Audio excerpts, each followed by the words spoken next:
All right. Thank you everyone for joining. If you are seeing this, that means you are watching us live. So please ask any questions that you may have as I go through today's episode. I'll be sure to stop and answer them throughout the show. I'm so excited to have you all here. So let's just jump into it. And while I get set up, please go and comment in the chat. Let us know where you're joining from. I always love to see how many people we have from all over the US. All right, so hi, I'm Franz Pear with Skyline, and today we're going to dive into the basics of Git and the do's and don'ts of Git security. So let's start first with what is Git? Well, Git is an open source version control system that stores data in a repository. So some other examples of this might be Subversion or Mercurial. It's used very frequently to manage code projects. So if you've got a lot of different developers working together, Git is a very helpful tool for everyone to manage their own versions. And what's really useful about Git is, number one, it keeps full version history. So that means if you all are working on a project together and you need to go back to a version from like 6 months ago, Git has all of that full version history, so you can go back and access it very easily. Or if you accidentally deleted something, you can get it back. So that's very helpful. It uses a system called with commits. Basically, these are just snapshots. So as you are developing your project, you are taking a snapshot, that's called a commit, and that is stored in a repository. This system also allows for concurrent editors. This is very unique for version control systems for its time. Now it seems to be pretty common, but before it used to be that one person would have to check out a file. So they would say, I'm working on this file. No one else touched this file until I'm done with it. Instead of doing that, Git actually allows people to edit the same file at the same time, but because people are editing it on their own computer and they're doing it locally, this means that there's a merging process. So at the end, when the files have to be, when the two different versions have to be combined back together, there's a process to take the modifications from both versions and combine them together. That's called merging. And that is when if there's any like conflicts, they're addressed then. And a cool thing about Git as well, I kind of alluded to it already, it can be run without a server. So almost all of the operations are local. And what you can do is actually take your version of the repository and you could just do it, like run it completely from your computer without a server. Or if you're working with multiple people, you can actually peer-to-peer pull updates from someone else's Git repository, and vice versa. If you want to give them a copy of your version, they can actually pull from you if you've allowed that connection. So Git is very, very common in coding, and it's a very powerful tool. Now let's take a look at this in action so you can kind of visualize it a little bit better. So I've got a small example here of how Git works. These blue dots that I've got, they're just the snapshots. And as we're going from left to right, this is the timeline. So as we go to the right, we're getting closer to current time. And what you can see here is that we've got this gray line that's going all the way across, and that is the main branch. So that is basically the like current version of our repository. Whatever like everyone in our group is using as the official version. And then when Alice wants to work on some new feature number 25, she will create a new branch. So she'll create her own version of this repository. And that's this orange line right now. Now, as you can see, time is still going on. So Alice is taking a couple of days to work on her new feature. And as she's working on this new feature, other people in the company, they are writing their own code and they're merging that code back into the main branch. So while she is working on her feature, other people are still making new commits. And so what needs to happen here when she's done with her feature is that she has to merge it back in. And that's where you see the orange line connecting back into the gray line. So there's that merge process where she needs to go and commit all of her changes and then merge it with the main branch. At that point in time, if there are any situations where, hey, these two files were edited by like these two files were are different versions, they're edited in both branches, that needs to be resolved. And then Alice's work gets merged in. At the same time, we've got Bob here in the green. He's trying to fix a bug. And you can see here, it takes him a couple days to fix that bug. He starts his branch after Alice does. And he also merges his branch back in after Alice does. And so what ends up happening here is that Alice's changes have to be reconciled with Bob's changes, as well as, Bob needs to reconcile any other changes from these blue dots on the gray line when he goes to merge in his branch back into the main branch. So this is just a quick diagram to show how it works. Basically, all you need to know is that you've got these different snapshots that are called commits. And for people to work on the same project at the same time, they're just creating their own copy of the repository. They're branching off of the repository, and then they're making their changes. And then when they're done with the changes and they want to bring those changes back into the main project, then they have this merge process, and that kind of completes the cycle. And so at large development teams, you might have dozens or hundreds of people who are creating their own branches off this main branch, and then eventually going back and merging them all in. Now, we're here not necessarily to be developers. Of course, that's very useful in security, but we're looking at what are the security implications with using Git. So the number one security implication with using Git is that people might accidentally save sensitive information in the Git repository. And when you do that, everyone who has access to the Git repository can see that. And this is especially problematic if you are using some sort of public online service to host your repository, such as GitHub or GitLab. And this makes you susceptible to someone just looking up your project to find your secrets. Maybe those are login credentials or API keys, things that actually an adversary could use to impersonate you or to take advantage of your credentials. And this can be done by, even if you don't think that you're a big target, this can be done by anyone through something called Google Dorking. Now, if you're not already familiar with that, I would recommend that you check out our information on open source intelligence. But basically, Google Dorking is a technique where you run very, very specific queries on a search engine like Google to help you find specific information that is of particular interest to you. In the case of Git, it is very possible for people to run Google Dorks, which will specifically look for anyone who has a public repository that matches whatever their search criteria is. Maybe they're specifically looking for secrets. So let's take a look at these. And I would also recommend, if you are looking for examples of Google Dorks, I've got a couple here, but check out exploit-db.com. They've got plenty of Google Dorks. I always go there when I need to get some ideas for Google Dorks. I usually don't write very many of my own. I usually take something that's already existing and then make some modifications if I need to run a Google Dork. But I've got 4 examples that I've pulled from the exploit-db.com website. And this very first one, it is just searching for any Git repositories that are publicly available. So just anything that you can go and clone. This .git folder is used to store all the information for the Git repository. And so if you search for a web page that is an index of web page, so any web page that has a full directory listing of everything on the server, and then there's also a match for a .git folder, there's a good chance that's a repository that you can then clone. This is the next one here is to just find any secrets. So we're searching for any text file on any GitLab repository which has the text secret in there. You can swap in whatever else you want to search for, but in this case, we're searching for secret.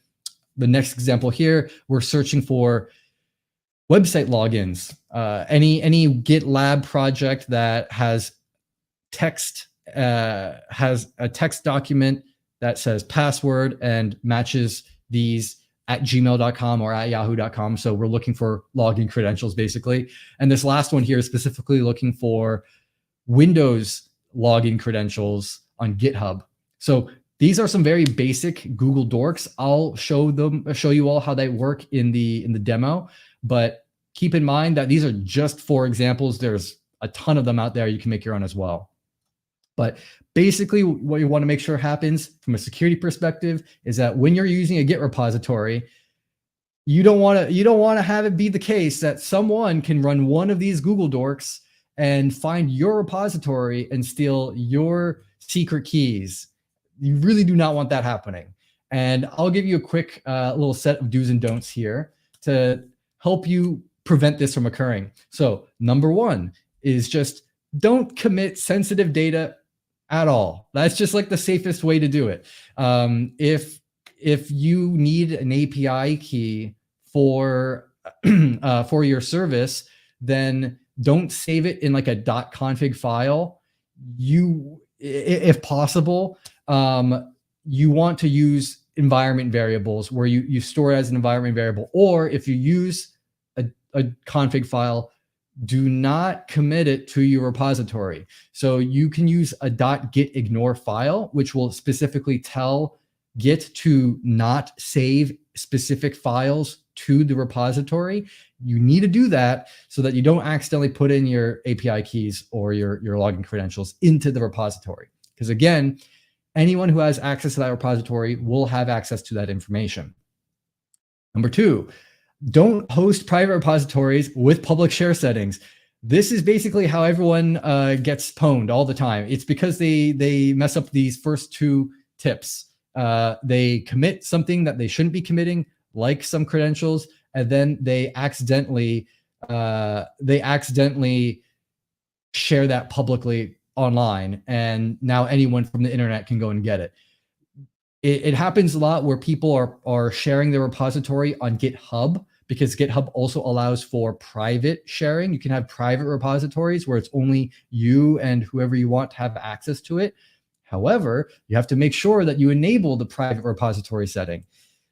If some people forget that and they leave it as public and they don't realize that anyone on the internet can go and access it. So keep that in mind. Not only are you risking your credentials, but if you are working on some sort of company project, you're also leaking all of your proprietary code as well. So there's more than just credentials at stake here. There's the actual source code itself.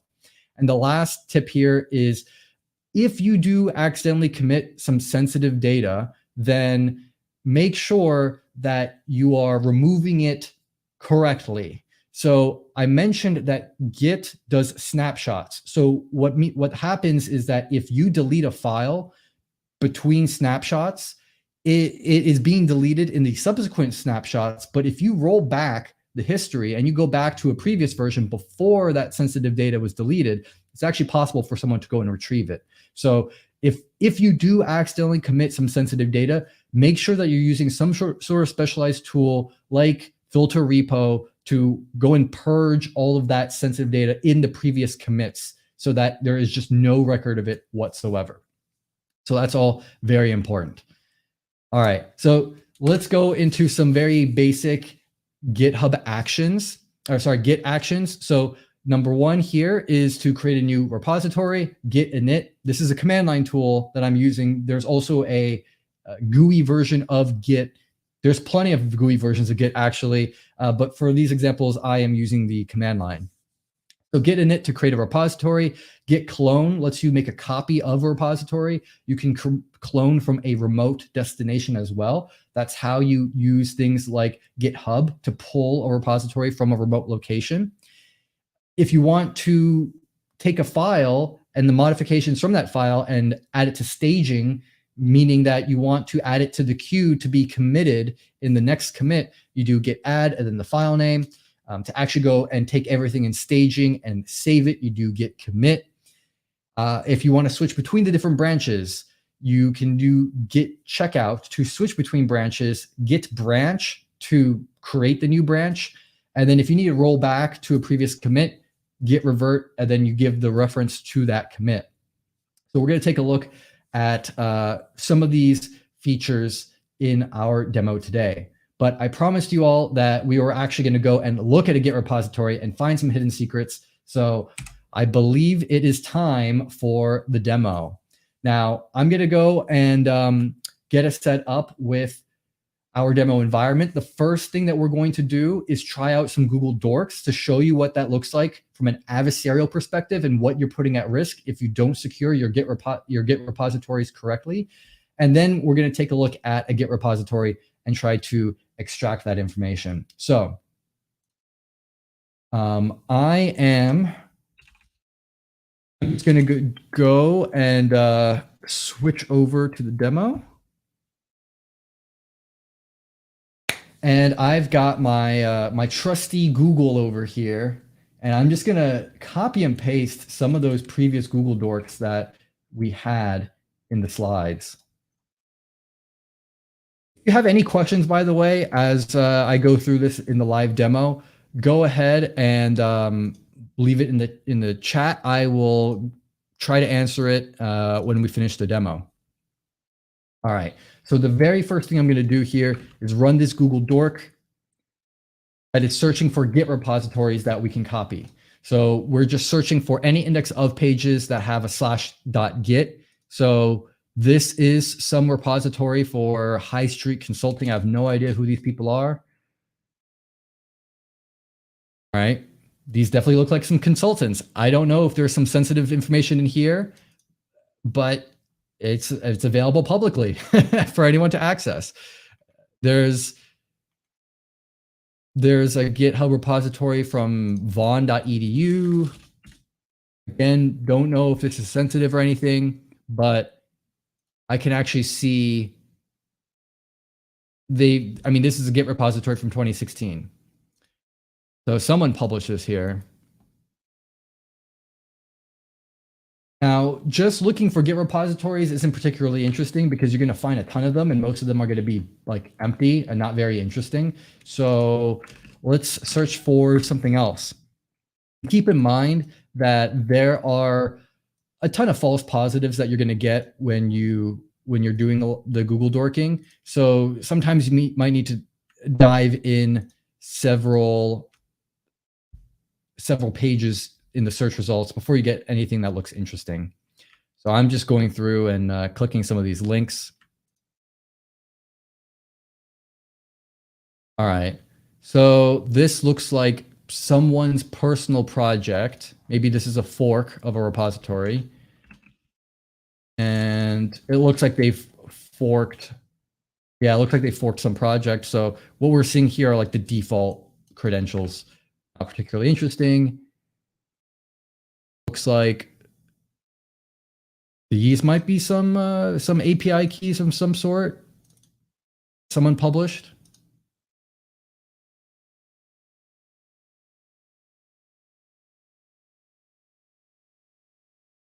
These look like default credentials. So again, I have no idea if these are defaults or if there's something here that's actually sensitive, but just by doing this quick Google search, we're at least finding things that would be interesting to investigate further. If you're specifically doing reconnaissance on a target, well, then you can add some additional filters to be more precise. So if you know the name of the repository, if you have their domain name, you can specifically go and search for any Git repositories on their domain. All right, let me do one more Google Dork, and then let's move on to actually going through a Git repository.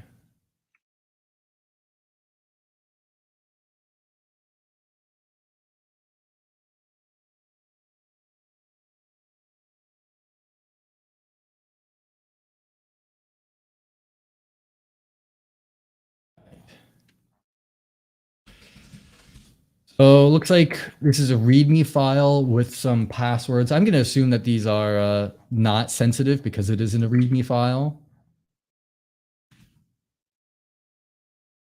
Oh, it looks like someone left their username and password to log into a SMTP server. So this is their email This is their email login. Yeah, this is why you do not want to commit any sensitive credentials into your Git repository. Hopefully this is no longer the password, like the username and password that they have. It looks like this was committed 3 years ago. So yeah, I hope you updated your password. But their password is publicly on the internet because it's committed into the repository. I'm actually curious if I look at the current version of the repository, if it's still there or if they tried to delete it. So I'm looking for new web.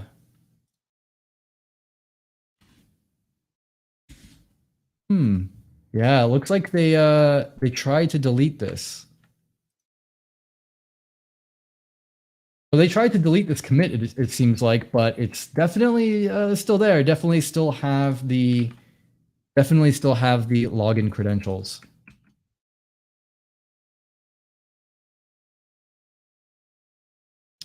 All right, so let's now go into trying a real world demo. I've got our practice environment on the Cyber Skyline platform. We are going through one of the gym challenges in the forensics category with it's called version control, and this is the Git backup. So I'm going to actually sync this file over to my command line over here.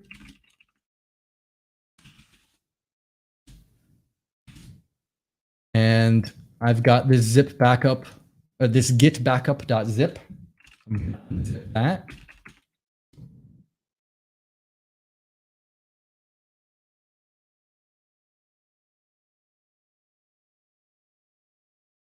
All right.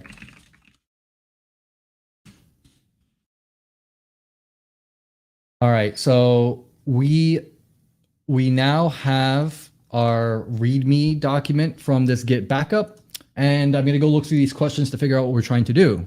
So a computer is compromised. We have this backup file, and we have to figure out what information was stolen.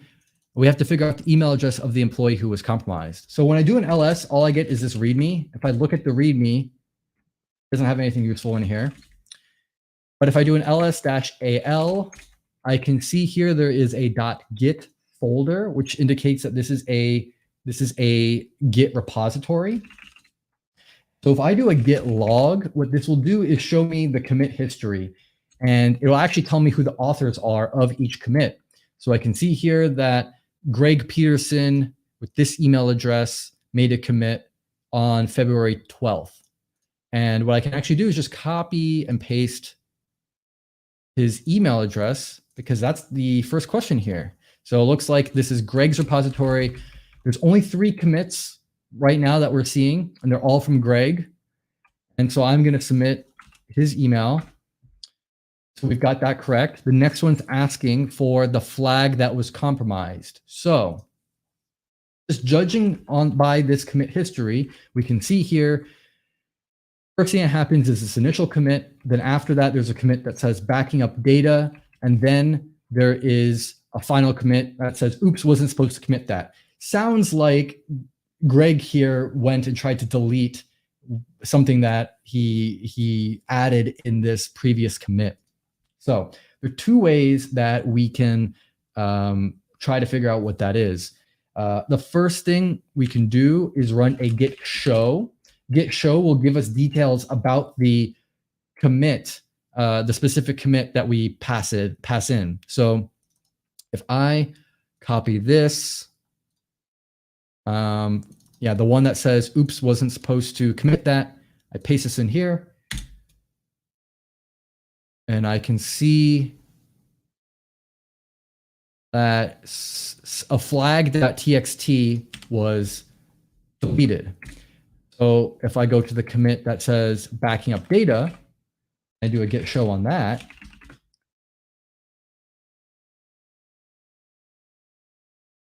now we've got a flag here. So there we go. That was pretty simple. Git show is giving us the diff. So this is what was the actual contents of what was added between the two commits. So from the initial commit to this commit that says backing up data, this is the text that is added. And then when we did the git show on the previous, on the last commit that says, oops, wasn't supposed to commit that, we can see here, delete file mode, and then a removal of flag.txt. Another way that we can go and retrieve this, I mentioned that we can roll back. So if I get the commit here for the data backup, and I do git checkout, actually go and check out to this specific version. So if I do git log, you can see here that the oops wasn't supposed to commit that is missing from our log. We actually just went back to this specific commit. And what we have is this flag.txt. And if I print that out, that is the flag that we are looking for. All right, now the question is, and sorry, my head is probably blocking this. The question is saying that Greg thinks that he may have had additional account credentials that were compromised. What's the name of the service provider for the other compromised accounts? So far what we've done is we've looked through the commit history, but only in the default branch. So if I type in git branch, you can see that we're now actually on this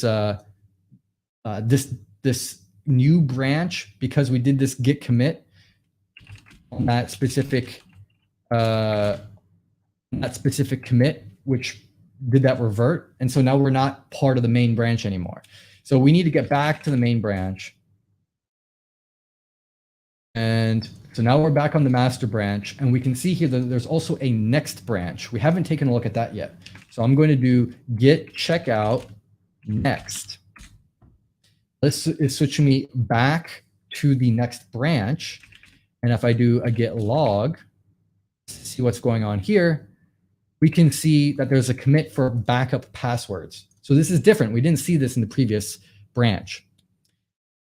All right, so let's do an ls. And we can actually see here, there's the passwords.txt. So if I just print that out, we've got, looks like a Facebook password. So the service provider then would be Facebook. And then the password will be waffles 85. And now we're done. So hopefully that wasn't too complicated.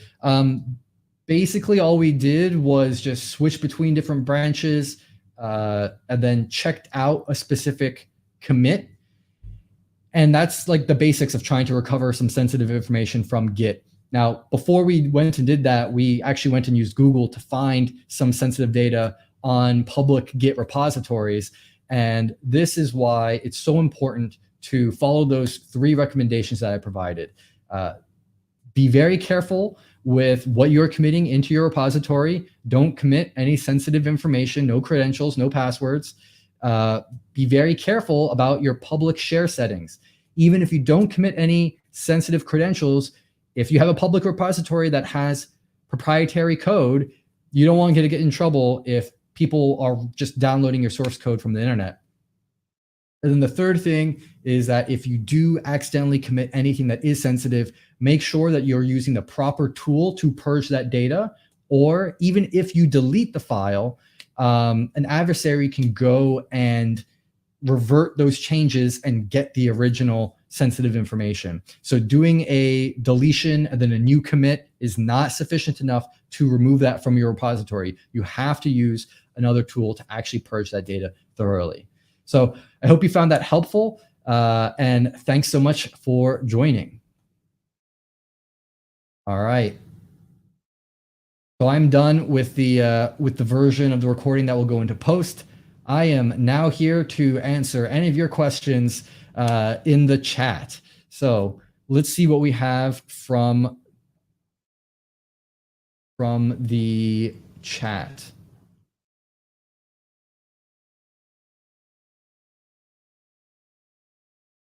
Ferris is asking, is a pull request how I do collab projects?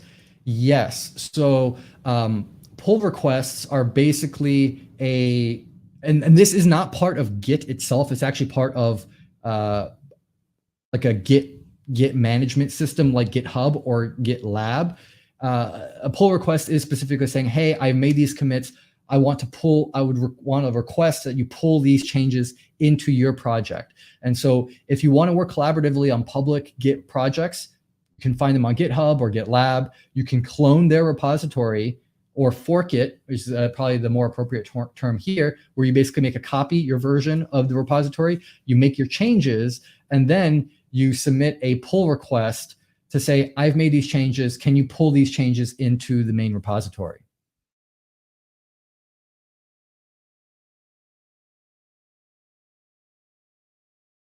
All right, any other questions?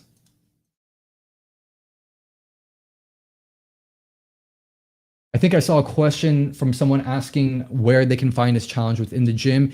If you go to the forensics category, it's the first challenge within there.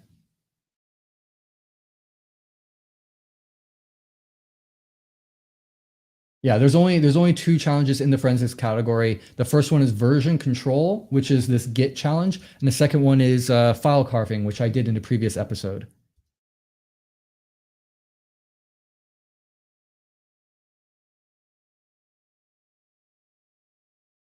All right, those look like all of the questions. So I really appreciate you all joining here today. If you've got any final questions, please go and ask them in the chat. We're going to upload this to YouTube as well. If you have any questions, we'll try to answer them there as well. And good luck in this season of NCL. Actually, we've got one final question coming in. Matthew's asking, what program would you suggest using to remove an unwanted upload to Git? So in the slides, I believe I had suggested using Git filter repo. So if I do Git filter repo, your best bet is to just run a quick Google search here, Git filter repo full.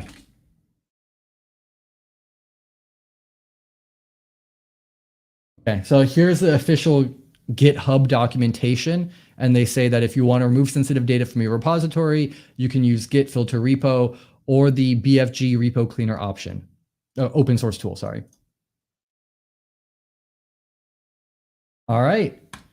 Well, thanks again for joining. Best of luck in this season of NCL, and hope you join us for the next episode. Take care.